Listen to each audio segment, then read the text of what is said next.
الرحمن الرحیم۔ معزز سامعین و ناظرین، السلام علیکم ورحمۃ اللہ وبرکاتہ۔ میں امید کرتی ہوں کہ آپ سب خیریت سے ہوں گے، خوشحال ہوں گے۔ میری دعا ہے کہ اللہ تعالیٰ آپ کو خوش اور آباد رکھے۔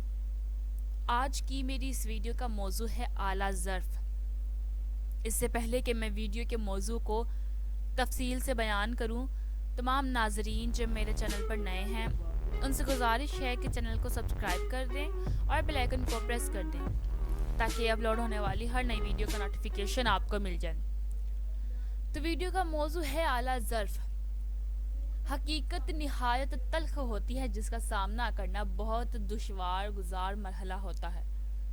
بعض اوقات انسان حقائق کو سمجھے بغیر بڑی بات منہ سے نکال دیتا ہے، مگر اسے پورا کرنا اس کے لیے انتہائی مشکل ہوتا ہے۔ یہ واقعہ بھی ایک تلخ حقیقت پر مبنی ہے جسے بھلانا ناممکن ہے۔ واقعہ یوں ہے کہ میری عزیزہ مسرت نے اپنے بیٹے کی شادی بہت امیر خاندان میں کی، جنہوں نے اپنی بیٹی کو جہیز میں کار، کوٹھی اور کافی سارے زیور کے علاوہ ایک عدد ملازمہ بھی دی۔ شادی کے موقع پر تو میں ان کے ہاں نہ جا سکی۔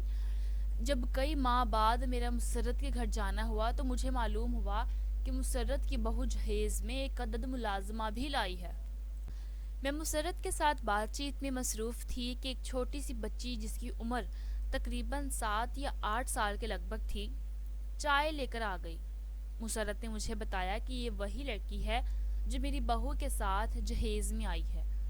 میں نے بچی سے اس کا نام پوچھا تو اس نے شکیلہ بتایا۔ سانولے رنگ کی دبلی پتلی سی شکیلہ کا تعلق ایک غریب گھرانے سے تھا۔ اس کی ماں نے غربت کی وجہ سے اپنی بچی کو بطور جہیز دوسرے شہر بھیج دیا تھا۔ یہ سوچ کر مجھ پر ایک عجیب کپکپاہٹ سی طاری ہو گئی۔ میں حیران تھی کہ اس کے والدین نے اس ننھی سی بچی کو خود سے دور بلکہ دوسرے شہر بھیجنے کا حوصلہ کیسے کیا ہوگا۔ کیا اس کی ماں کو اپنی ننھی شہزادی کو خود سے دور کر کے دوسروں کے کام کاج کے لیے بھیجتے ہوئے دل کی طرف سے مزاحمت کا سامنا نہیں کرنا پڑا ہوگا؟ اس وقت میں کچھ نہ بولی، لیکن مسرت سے اتنا ضرور کہا کہ یہ سراسر ظلم ہے کہ اتنی سی بچی اپنے ماں باپ اور بہن بھائیوں کے بغیر یہاں رہے اور پھر سارا دن تم لوگوں کی خدمت اور کام کاج بھی کرے۔ مسرت نے جواب دیا کہ میں نے اپنی بہو کی ماں سے کہا تھا کہ ہمیں اس بچی کی ضرورت نہیں ہے، لیکن اس کا یہ جواب سن کر کہ میری بیٹی کو تو ضرورت ہے، میں چپ کر گئی۔ اس وقت مجھے کہیں اور ضروری کام سے جانا تھا، لہٰذا میں نے مسرت سے اس بارے میں زیادہ بحث نہیں کی اور واپس کی راہ لی۔ گھر آ کر بھی میں شکیلہ کے بارے میں سوچتی رہی۔ میری خواہش تھی کہ شکیلہ کچھ پڑھ لکھ جائے تو شاید اس کی زندگی سنور جائے۔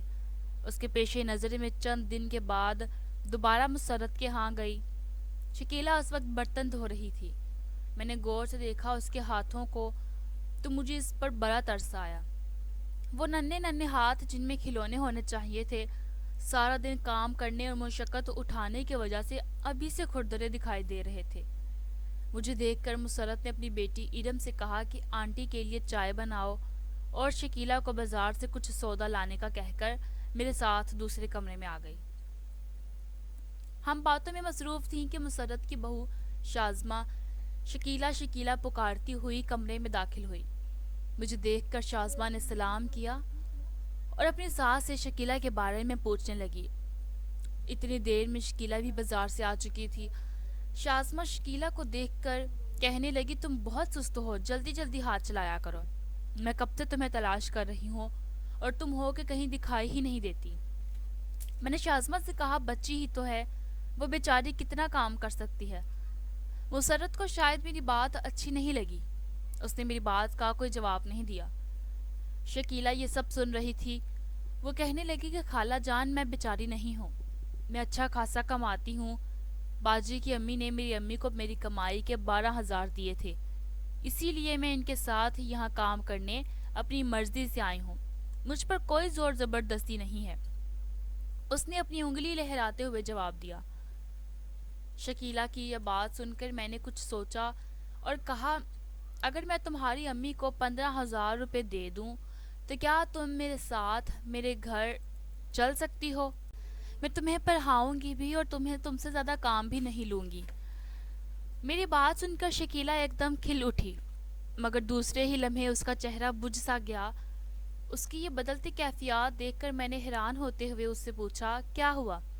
وہ آہستہ سے بولی، کچھ نہیں خالہ جان، کوئی بات تو ہے شکیلا، بتاؤ مجھے۔ میرے اسٹار پر وہ گویا ہوئی، خالہ جان میرا بھی دل چاہتا ہے کہ میں اپنی عمر کے دوسرے بچوں کی طرح پڑھائی کروں۔ یہاں باجی مجھے کبھی کبھار پڑھاتی ہیں لیکن انہیں میرے کام سے زیادہ پیار ہے کیونکہ میں ان کے جہیز کا حصہ ہوں۔ انہوں نے میری امی کو پورے مجھے معلوم تھا کہ وہ کیا کہنا چاہتی ہے، اسی لیے میں اس بات پر کہ میرے لیے ایک ایسا سبق تھا جسے میں کبھی بھلا نہ پاؤں گی، اور شاید آپ بھی سوچنے پر مجبور ہو جائیں گے۔ شکیلا نے کہا تھا کہ خالہ جان، زبان زبان ہوتی ہے۔ میری امی نے ان لوگوں کو زبان دی ہوئی ہے کہ میری بیٹی شکیلا اتنے عرصے تک اپنی تنخواہ پر یہاں کام کرے گی، تو میں انہیں کیسے جھوٹا کر سکتی ہوں؟ آپ مجھے بے شک اس سے 2 گنا پیسوں کا لالچ دیں، لیکن میں اپنی ماں کی بات نہیں ٹال سکتی۔ اگر میں نے اس طرح کیا تو میری چھوٹی بہن جو ابھی 5 سال کی ہے، اس سے کون کام دے گا؟ میرے پاس اس کی اس بات کا کوئی جواب نہ تھا، لیکن میں سوچ رہی تھی کہ چھوٹی سی بچی کتنی اعلیٰ ظرف ہے کہ اس کو یہ بات ابھی سے معلوم ہے کہ زبان زبان ہوتی ہے اور کسی کے وعدے کا پاس رکھنا بہت ضروری ہوتا ہے۔ میں امید کروں گی ناظرین کہ ویڈیو آپ کو پسند آئی ہوگی۔